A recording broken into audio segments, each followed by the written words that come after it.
Di kelas kali ini, gue akan ngajarin kalian seni dari persuasi atau the art of persuasion. Tapi sebelum kalian mulai kelas ini, gue ada satu PR yang gue pengen kalian lakukan ya. Ini gue nggak disponsor sama sekali.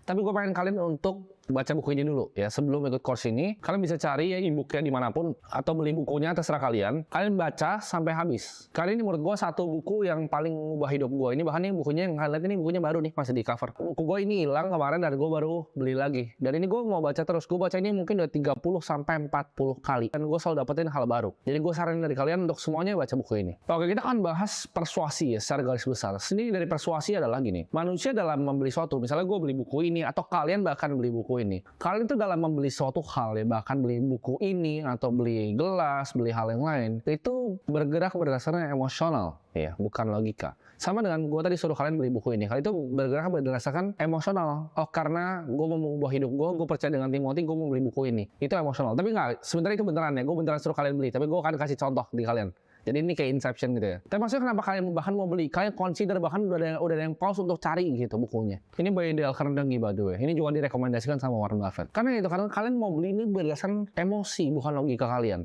Cepat-cepat bahkan pengen belinya. Logika itu kalau gue gambarin itu yang merasionalisasi semua. Sedangkan emosi itu alam bawah sadar kita. Kita ngerasa emosinya, oh pengen beli buku yang Timothy saranin, kita ambil action. Di balik semua aksi ada emosi. Ya gue ulangin lagi sekali lagi. Di balik semua aksi itu adalah emosi. Percuma kita mau bikin desain terbaik, mobil terhebat, mobil bisa terbang, kayak apapun itu produknya. Kalau nggak ada emosi dalam faktor pembeliannya, seperti Tesla, oh gue pengen beli masa depan, oh gue pengen go green dan lain-lain. Oh gue liat Elon Musk seperti ini, gue pengen sumbang uang ke dia, ataupun faktor emosional lainnya. Itu pasti ada. Nggak mungkin purely because Tesla is the best product. Kita semua tahu itu bahkan bukan produk yang terbaik. Tapi kita lihat visinya, kita lihat misinya sebagai Tesla. Sama seperti Rolex. Emosi, apa bedanya coba? Rolex sama Seiko Prospect movementnya beda tipis gitu. Tapi kenapa orang pilihnya Rolex dibanding Seiko Prospect? Karena ya orang lihat brandnya. Nah, sekarang sama kayak tadi. Timothy bilang Seiko Prospect bagus, kalian mau beli. Nah, itu emosi juga karena jadi orang selalu beli pakai emosi, justifikasi pakai logika. Kalau emosinya nggak keluar dari kalian nggak akan pernah beli. Hanya ada dua emosi fundamental yang paling mendasar untuk bikin seorang beli produk atau jasa. Yang pertama adalah desire for pleasure. Yang kedua, avoidance of pain. Antara nggak mau sakit atau mau pleasure. Cuman dua itu. Contohnya, di buku ini atau gabungan keduanya. Yang terbaik adalah gabungan keduanya. Kalian bisa gabunginnya desire for pleasure and avoidance of pain. Percaya nggak? Beberapa dari kalian bahkan yang beli course kali ini, kalian belajar di sekolah gue kali ini, kalian beli buku kali ini, itu banyak dari avoidance of pain. Kalian mungkin pernah diremehin di keluarga kalian. Kalian pernah dianggap enteng sama teman-teman kalian. Bahkan sama orang tua sendiri. Atau kalian dianggap nggak pernah bisa apa-apa di hidup. Dan kalian mau nih, kalian mau belajar. Dan gue suruh beli ini, kalian mau beli ini. Kenapa? Karena kalian punya avoidance of pain yang kuat. Bisa muncul. Gue akan belajar dari sini sepenuh-penuhnya dan gue akan buktiin mereka semua salah. Itu avoidance of pain. Ya, jadi itu kalian udah masuk ke dalam dua fundamental kenapa orang beli produk atau jasa. Gue akan kasih contoh ya, karena manusia itu selalu beli pakai emosi. Misal kalian datang ke toko jas nih, lalu gue bilang ke kalian ini, coba pak, kita coba tailor dulu pak, kita coba lihat kira-kira seperti apa. Ini bahannya seperti ini pak, dan lain-lain. Lalu gue bilang, pak, ini bapak tahu nggak? Ini yang dipakai loh di filmnya James Bond. Waktu itu juga pakai jam Omega, waktu itu jasnya pakai jas ini. Jam bapak kan jam Omega tuh pak, kurang pas pak. Kalau misalnya kurang jaket yang stylenya mirip sama James Bond. Di situ kan bakal mikir apa kan pas pakai ini kayak spy nih gue ya, kayak international spy, gue kayak James Bond juga. Padahal muka juga pas-pasan itu. Tapi kan ngerasa oh ini, jadi pede nih pakai jas ini nih. Jamnya sama lagi, yang Bond Watch sama, dia bilang bener sama Omega nih. Gue James Bond bukan. Nah kalian beli lah, misalnya harganya mahal 100 juta gitu, jasnya 50 juta. Begitu kan bilang, gila cuy, gue baru beli jas 50 juta. Ah tapi gue James Bond. Itu emosi. Ah tapi gue keren lah pakai ini. Itu emosi. Kalau kalian perhatiin barang-barang di rumah kalian ya, ini banyak barang-barang yang sebenarnya kalian nggak perlu ya kan, tapi kalian belinya pakai emosi waktu itu. Logika kalian justifikasi logika itu kalian tutup balik pakai emosi tadi di awal, akhirnya nggak dipakai barangnya ya. Gue bisa lihat nih di sekitaran rumah gue aja banyak barang-barang yang sebenarnya gue udah nggak pakai gitu. Gue banyak jam-jam tangan lama yang bahkan gue taruh di rumah bapak gue, yang dulu gue belinya pakai emosi, keren ya kayak ini ya, tapi akhirnya kagak pernah gue pakai. Gue nggak pernah pakai sekalipun, jamnya bahkan ada 1 jam gue masih baru. Gue udah pernah beli Panerai waktu itu masih baru, gue kagak pernah pakai sampai sekarang karena gue belinya pakai emosi. Gue pikir gue pengen koleksi banyak jam aja waktu itu. Terus begitu gue logikain Panerai sampah juga tuh gitu. Akhirnya gue nggak pakai Panerai, bahkan nggak pernah keluar dari boxnya sampai detik ini. Ya, itu contoh dengan beli dengan emosi dan justifikasi dengan logika. Manusia itu banyak bias psikologi ya. Banyak bias-bias yang sebenarnya bisa dieksploitasi, tapi saran gue ya jangan. Kalau kalian tahu ini, kalian pakailah untuk kalian bermanfaat ya. Karena kalau kalian gabungin ini ilmu yang gue ada di dalam sini, terus kalian pakai untuk sesuatu yang jahat, untuk jual sesuatu yang jahat, untuk menipu orang, itu bisa banget. Tapi jangan ya. Jadi dalam sales kita harus punya boundary ethics-nya. Gini, gue nggak bertanggung jawab ya, gue cuma ngajarin kalian ilmunya. Gue nggak bertanggung jawab kalau kalian pakai hal ini untuk hal yang menguntungkan kalian sendiri, untuk hal yang jahat, ilegal, kriminal, dan lainnya. Nah, kita harus tahu ya, cara kita mikir adalah kita cari shortcut. Kenapa ada namanya emotional bias? Ini gue pelajarin dalam, karena kita ada namanya shortcut. Kita mau cari jalan pintasnya. Kita kira manusia itu akan analisa semuanya. Contohnya, kita beli jas tadi, kita kira nih manusia akan kira, oh toko sebelah berapa harganya, apakah benar ini bahkan James Bond? Apakah benar ini style James Bond atau cuma sekedar mirip dikit doang? Tapi enggak. Kita sebagai manusia kita pikir emosional langsung buntu, langsung ke shortcut. Ini adalah 3 ya yang paling fundamental dalam manusia itu bisa dialter psikologinya untuk persuasi. Namanya the art of persuasion, seni persuasi orang. Yang pertama reciprocity, yang kedua itu adalah scarcity, dan yang terakhir atau ketiga adalah authority. Jadi kalian gabung 3 ini secara mantap, oh ada itu kalian bisa ngapain aja lah untuk manusia.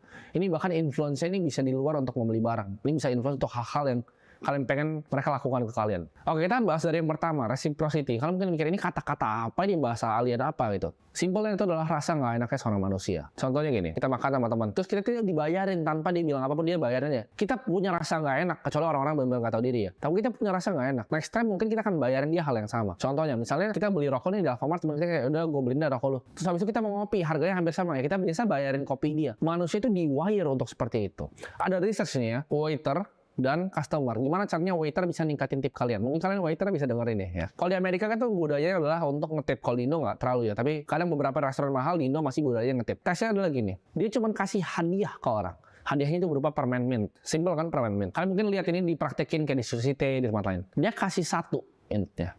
Apa yang terjadi dengan dia kasih 1, nambah berapa persen? Kalian tebak coba. Dari biasa dikasih berapa, nambah 3%. Dengan kasih 1 mint doang. Dia tetap ramah kayak biasa, tapi dia kasih 1 mint nih. For you nice people. Dia tes lagi, 2 mint, kasih 1, 2. Apa yang terjadi? Kalian kira naik nggak? Mintnya cuma double. Yang terjadi adalah itu terbang sampai 12%. Dan kalian tahu eksperimen terakhir yang dilakukan adalah apa? Tetap sama, dikasih 2. Tapi cara dikasihnya berbeda. Maksudnya apa? Dia pertama kasih 1 nih. Tep, ya kan? Dia jalan sedikit ke belakang. Dan dia balik lagi. Dia bilang, gue lupa deh. For you nice people nih, gue kasih 1 lagi ekstra. Lu tau gak dengan hal itu naik berapa? Dari 12 double lagi ke 24% tipnya. Gila gak? Dari 3% kalian bisa naikin sampai 24% tipnya sebagai waiter. Itu sebenarnya bukan apa yang dikasih, tapi cara gimana kalian kasihnya, how to delivernya. Contohnya nih, kayak misalnya teman kalian ulang tahun, kalian nggak enak kan kalau kalian diundang ke ulang tahun teman kalian, terus kalian nggak bawa apa-apa gitu, tangan kosong. Nggak enak kan, datang ke wedding nggak kasih angpau, nggak enak kan. Itu semua tuh emang sifat dasarnya manusia. Jadi kalau kalian bisa manfaatin ini di bisnis kalian hafal tuh tanggal ulang tahun customer kalian kapan, kalian bisa kasih mereka, kalian kagetin mereka something, kalian bikin mereka merasa nggak enak ke kalian bisa minta sesuatu di masa depan. Ini konsep favor, di mana kalian bantu orang nih tanpa minta apapun, kemudian misalnya kalian minta bantuan ke mereka, biasanya mereka akan kasih bantuan balik, atau mereka minta bantuan ke kalian deh, kalian bantuin. Kalian nggak minta apapun, kalian minta bantuan ke mereka, mereka berkewajiban untuk bantu kita, karena itu namanya favor. Dia utang favor sama gue utang favor sama dia. Ini sangat mendasar, tapi ini adalah shortcut yang dipakai sama manusia, yaitu rasa nggak enakan ini. Jadi master reciprocity ini, lu akan bisa jadi fantastic seller, lu bisa jadi fantastic businessman, lu bisa jadi networker yang gila, lu bisa manfaatin orang bahkan hanya dengan ngasih hadiah. Tapi caranya adalah gimana cara kasih hadiahnya, bukan hadiah yang dikasih, tapi gimana cara deliver, gimana cara lu kayak orang tadi, waiter tadi, taruh 1 dulu, balik dulu, bilang ini deh buat lu, atau lagi. Ada yang bakal bilang ini taktik sales manipulasi, setelah up to you. Tapi ini yang bermanfaat dan bisa gue pakai, gue praktekkan pribadi, dan sangat efisien. Yang kedua itu adalah scarcity. Contohnya pas COVID supermarket kosong, orang semua belanja Indomie. Indomie itu nggak tambah gede paketnya, nggak tambah enak, nggak tambah bumbu, nggak tambah ada nasi dalamnya muncul, kecuali Indomie yang nasi ya. Tapi orang beli lebih banyak. Kenapa? Karena orang takut COVID, berat masuk ke supermarket.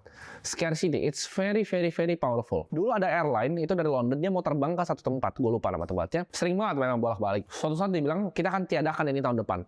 Apa yang terjadi? Gedebak salesnya 4 kali lipat. Karena orang bilang udah nggak bisa pakai airline ini yang murah ini lagi. Scarcity. Jadi kalian kalau misal jualan produk, jangan jual apa yang unik dari suatu produk tersebut. Tapi apa yang orang stands to lose kalau kalian nggak ikut produk kalian. Contohnya, kalian mungkin ada yang join ini karena scarcity. Kalian ngerasa kalian pengen ahead dibanding orang. Kalian kena tuh pertama emosionalnya. Kalian ikut ini karena kalian ngerasa apa? Kalian emosional. Kalian avoidance of pain. Gue nggak mau hidup susah lagi. Gue akan kasih tahu ya. Gue kan kalian semua, kalian kena influence sama gue untuk bisa ada di sini. Itu semuanya jaringnya kena satu-satu. Reciprocity. Kalian lihat konten-konten gue yang gratis yang bagus di sosial media. Kalian ngerasa nggak enak, gila ini value terlalu banyak nih for free. Free-nya aja bagus, apalagi yang berbayarnya. Itu reciprocity. Kedua, kalian kena scarcity. Kalian mikir kalau kalian join ini, teman-teman kalian yang di luar yang nggak ikut ini pasti ketinggalan sama kalian. Karena kalian dapat ilmu yang lebih. Jadi itu scarcity. Kalau kalian nggak join ini, kenapa? Kalau kalian nggak naik pesawatnya waktu itu, udah nggak ada lagi. Kalau kalian kalian nggak bisa beli Indomie sekarang, nanti kalian nggak bisa makan karena COVID. Scarcity. Yang ketiga adalah authority, di mana orang follow orang yang kredibel, orang yang knowledgeable, orang yang expert di bidangnya. Makanya kalau kalian lihat orang fitness yang tempelin dia punya sertifikat sport science atau apa, orang lebih sering dengerin, lebih gampang dengerin orang yang punya banyak sertifikat dibanding orang yang nggak punya. Karena expertise ya itu bikin orang ngerasa gue bisa dengerin lo. Orang yang pakai seragam rapi, pakai jas rapi, itu orang lebih sering dengerin dibanding orang yang cuma pakai kaos kutang. Bahkan waktu itu lu sebenarnya dengerin gue pakai kaos kutang gitu. Tapi intinya adalah orang lihat authority, orang lihat orang yang bisa dipercaya, orang yang dilihat sebagai expert. Nah, cara untuk kalian bisa dilihat sebagai expert ini cara yang banyak dipakai sama orang-orang asuransi, namanya edifikasi kalau kalian tahu. Jadi kalian punya teman, dia akan ngomong ke temannya, oh ini orang expert. Pakai orang lain untuk ngomong kalian expert. Kalau kalian belum jadi expert, itu caranya. Kalian gandeng mentor yang lebih tinggi dibanding kalian, suruh mentor itu ngomong gue adalah expert ya. Itu adalah cara cepat untuk bisa bypassnya. Begitu kalian diangkat di edifikasi, kalian lah seorang expertnya. Kayak misal gue bilang guru yang ngajar di tempat gue tuh udah sekian pengalaman dan lain-lain, dia akan jadi expertnya. Guru yang ngajar gue di gue, profesor yang ada jadi gue, itu loh edifikasi untuk angkat langsung jadi expertnya karena otoritinya adalah gue dan gue angkat orang lain untuk jadi otoriti kedua. Jadi kalian bisa gabungin nih yang tadi gue bilang, orang beli kenapa? Orang beli itu cuma dua, desire, dia pengen sesuatu ya, pengen mabuk ke klub. Kedua, avoidance of pain, dia nggak mau sakit, entah sakit beneran dia ke dokter, entah dia rasanya susah hidupnya mau cari solusinya. Dan tadi kalian gabungin rasa nggak enaknya manusia, scarcity, FOMO-nya manusia, FOMO dari dasarnya manusia, dan yang terakhir kalian establish sebagai authority. Tapi ini paling gampang balik lagi, karena ini semua satu sekolah ini nyambung jadi satu. Gue ngapain materi kepisah. Gue pengen semuanya gabung. Gimana kalian bisa ngerti gimana caranya create content, create personal branding, create authority around kalian. Jadi itu level tertinggi dari sales. Padahal kalian punya personal branding. Dengan itu kalian bisa jual semuanya. Kalian jadi authority-nya di sana. Nah, kalian gabungin itu. That's the art of selling. Dan itu gimana caranya kalian bisa persuasi orang untuk beli apapun, kapanpun, dan dimanapun.